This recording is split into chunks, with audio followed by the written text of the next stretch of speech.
Voici l'histoire d'un jeune homme qui avait un bâton d'amour. Dès qu'une femme traversait son bâton, du coutement, elle tombait amoureuse de lui. Ce garçon avait déjà gagné toutes les femmes du quartier. Il était plus puissant que Balthazar. Grâce à son bâton, il pistachait et concassait des petits modèles jusqu'au gros grumier. Voilà une fourmi qui veut monter sur un éléphant. Regardez vous-même le gros dossier que l'enfant là veut pistacher. Malheureusement pour lui, un des pères du quartier a été témoin de la scène. Le pater n'en croyait pas ses yeux. Il a wanda que donc c'est grâce à ce bâton que ce jeune homme a déjà gagné, pistaché et concassé toutes nos femmes. Le pater décida de rester aux aguets. Ce garçon faisait ça en longueur de journée. Il pouvait aligner comme ça de 30 à 45 femmes par jour. Son bâton d'amour était trop violent. Une fois tombé dans le piège, chaque femme le trouvait trop beau, mignon et irrésistible. Ce garçon ne laissait rien passer. Il taclait tout, des petites filles,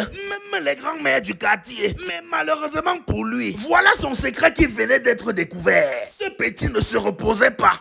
Les femmes étaient son passe-temps favori. Si Cristiano Ronaldo est le plus grand footballeur du monde, ce garçon était le plus grand concasseur de la planète. Grâce à ce bâton, ce petit frère avait un palmarès 10 000 fois supérieur à celui de Balthazar. Il passait le temps à s'accoupler, mais ne se mettait jamais en couple. Mais comme pour chaque dictateur, chaque règne a une fin. Le pater a dit que mouf, donne-moi le bâton là. Tu n'es pas rassasié, c'est à mon tour de manger. Le répé a donc confisqué le bâton. Le petit frère s'est enfui pour éviter le scandale. Le pater a donc lancé le bâton. Il s'est donc assis en se disant, c'est à mon tour de manger. Une jolie petite fille passait par là. Elle manipulait son téléphone, avançait tout doucement. Elle est donc passée à côté du bâton. Le pater l'a a crié que qui est? Ça c'est quoi ça? Je lance mon bâton d'amour par terre, toi tu passes à côté. Reviens ici, viens passer normalement. La petite fille ne comprenait pas ce que le vieux père là lui voulait. Elle a voulu partir, mais le père a insisté. C'est en ce moment-là qu'elle s'est fâchée.